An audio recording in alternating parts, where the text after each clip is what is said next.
My split 9 patch is built with 2.5-inch squares, and I have a box of 2.5-inch strips here. I was pulling the green and the aqua color from my collection.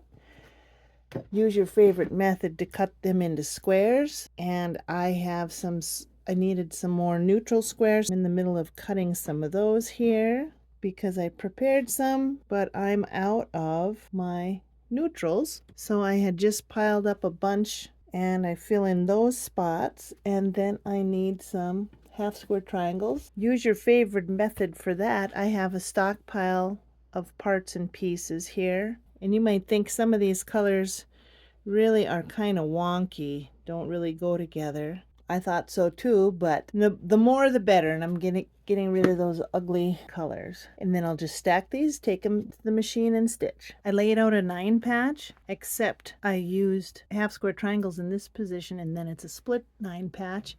Sometimes I substitute a whole square for the middle one, and I'll just show you just a little bit how I sew those together. I'm just going to flip this middle row over to this side.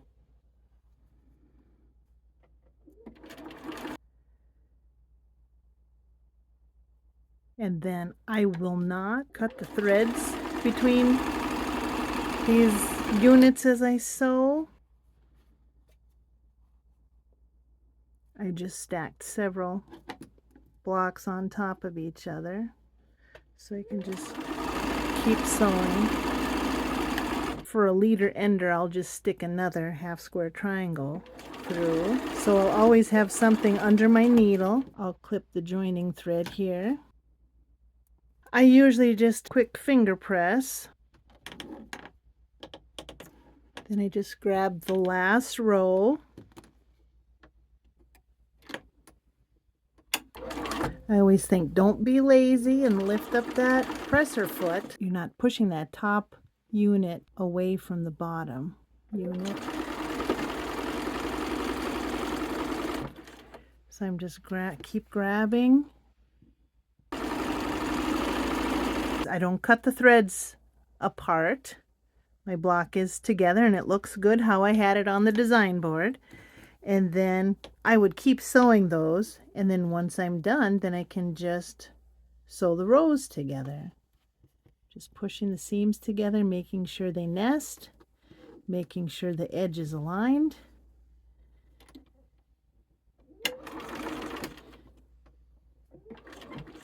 And holding that seam, I'm kind of gently pushing that together so it should nest. See, there's a little extra fullness. I'm just using my little stiletto / seam ripper to feed it through. Cut the join.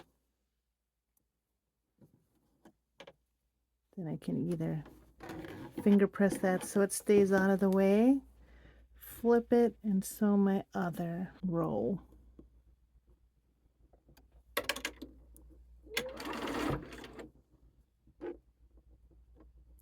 And as you're sewing, you'll have better luck with your pieces if you're always aligning the edges. Don't let the fabric push you around.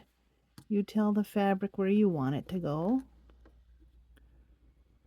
Okay. See, it's most important for me to have the seams matching. Here it's a little fullness, but I'm going to guide that under.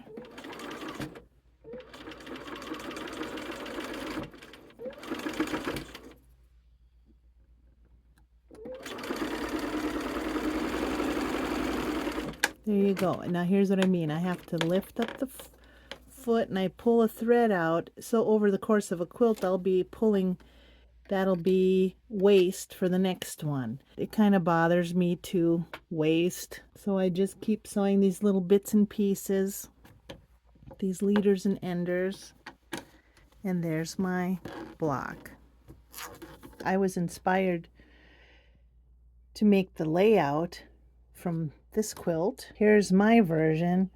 I played with it until I could get this outer edge to make the border, because I didn't like the abruptness of a solid border after you see all these little pixels of pieces. I think it's cute the way the bow, I don't know if that'll look that way when I have the block laid out, but how there's a bow in there. If you use your imagination anyway, you could probably see it. I'm not sure how to do these corners, if that'll look okay, and we'll just get to laying it out and see how it develops. I can foresee a chance of lots of mistakes happening because of the twists and turns are very likely, but I want to point out how where I have a block like this, it will help form a straight line and there'll be more character if that center piece is a solid square. Like right here, you could see that little solid square sticking out. There, there, there. And here it's more smooth. So I thought I would just do that in strategic places just to define the line, like on these corners, these edges for sure. But I kind of like the way that gives more character. Oh, see here, when I was drawing it, there was one without. So it's personal preference, but I made some of each just to kind of play with it during the layout.